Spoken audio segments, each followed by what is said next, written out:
Okay. ဒါကြောင့်ရင်စေကန်တော့လားအစ3နာရီခွဲမှသွားမလို့ဒါပေမဲ့အမေကသူ ECG ဆွဲရအောင်မယ်တဲ့ဆိုတော့အဲ့တော့2နာရီကျော်ပေါ့နော်3နာရီထိုးရင်သွားမယ်တဲ့ဆိုတော့ဒီမှာပြင်လိုက်ပါပြီမိတ်ကကတော့ပြင်မှာမ online နဲ့ခန်းနေပဲဆိုတော့အဲ့တော့ဒီမှာ effect ကလေးနဲ့ online ပါတယ်စမင်းเนี่ยထောင်းနေဒါစမင်းချွတ်တော်လေးစမင်းတို့ပြန်ပါရွေးရှင်းရှင်းလေးပဲကလေးလေးပန်လိုက်မယ်နော် Okay အားဆိုရင်ဒီမှာသွားဖို့လုပ်မယ်သွားရတော့မယ်ဒီကြိုင်တွေ့မယ်သွားတယ်ကားမောင်းမယ်လို့မရှိတော့ပြီးပြီပါ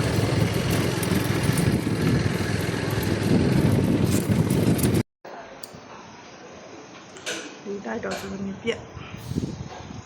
ဟောကလေးပန်းဟာချီစေကရောက်ပြီဝင်လာတာဆောက်ဆရာဝင်လာတာဆောက်မယ်ဆက်ရှိနေပြီမတန်ကြမှာ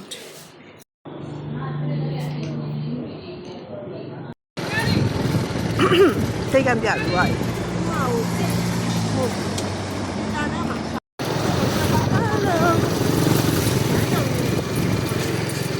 မမီတော့ဝင်းစီနေပါတယ်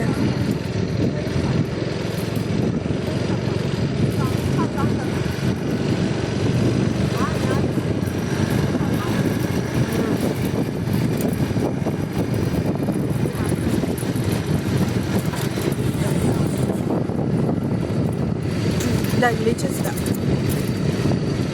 အဆောင်မအမသိဆောင်တယ်နော်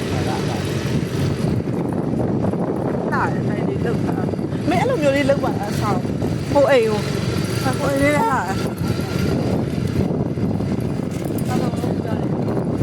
အဲ့လိုဆောင်လေးဆောက်လိုက်မစိုးဘူးရမယ်ဟုတ်လားလူလဲနေစ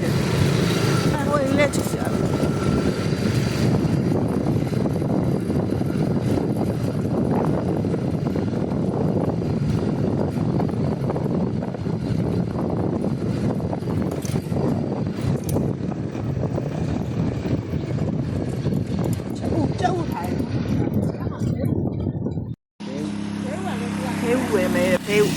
ဖေးဝယ်မယ်ဖေးတော့ဝယ်နေတယ်ဖေးဝယ်တော့စောင့်နေပါတယ်ဟဲ့လေတတာ